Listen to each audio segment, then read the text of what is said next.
Hi, my name's Keith Wright. I'm an award-winning writer. I write crime novels.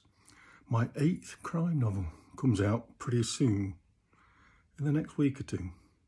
So here's a little glimpse of it. Readers might enjoy it.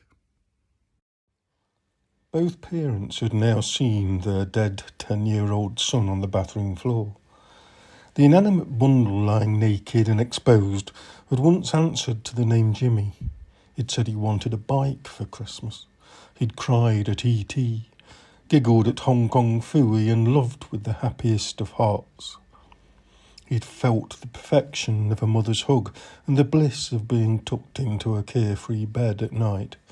All now gone. All cast to the wind, cast to memories which would haze over time, and to an eternal spine-crushing weight of overarching sadness.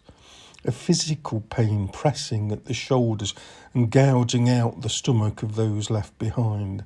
An unbearable burden.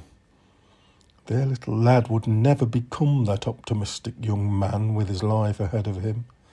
Never bask in the warm innocence and discovery of his first love.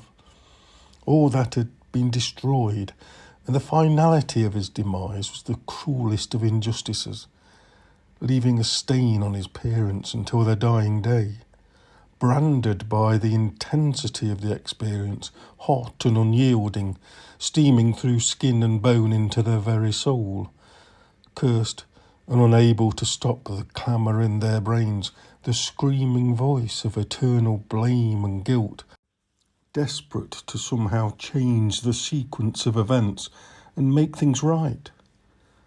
But nothing could be right ever again. Nothing. All that survived was the echo of a question incessantly bouncing around the rafters of their minds, the constant haunting cry from within, why?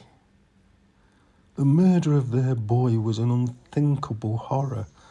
No one could have known, no one could have imagined in their wildest dreams such a thing could happen. Not then, not at any time, and yet out of the blue, within a moment's breath and forevermore, their boy, their lovely, sweet little boy was dead. Such was the grotesque nature of the murder of a child, and such was the nature of evil.